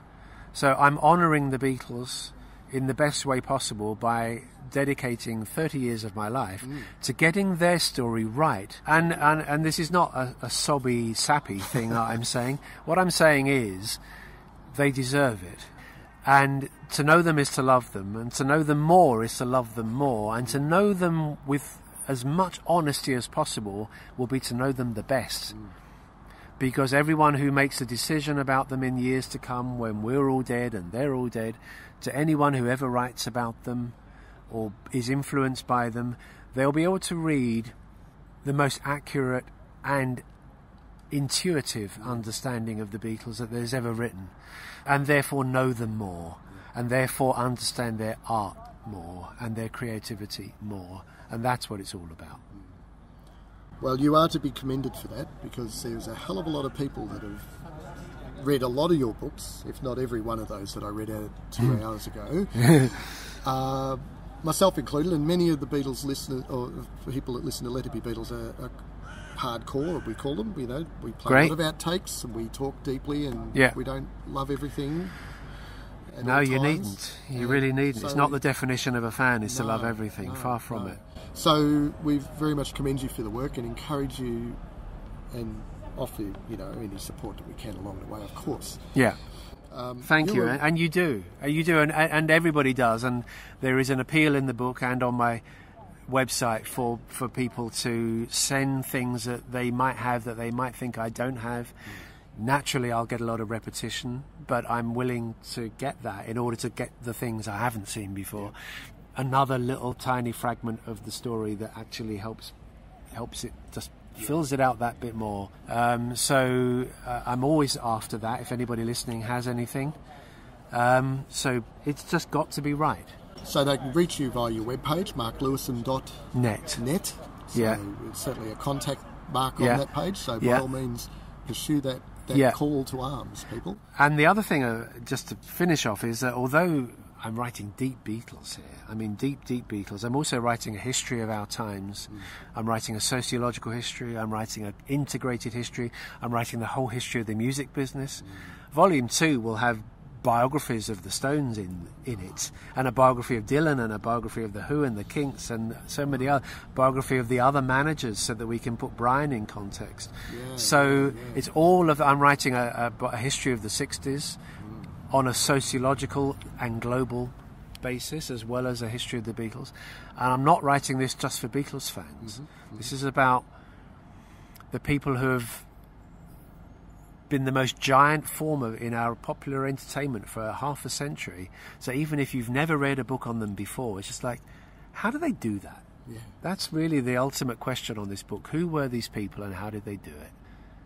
Well, I won't leave with another question, but talking to David Glide from Sounds Incorporated, and they had a manager called Don Arden look after them before Brian Epstein got him. You can understand the context of which Brian would have been seen in. He paid for them to get places whereas in fact the other manager didn't pay him anything.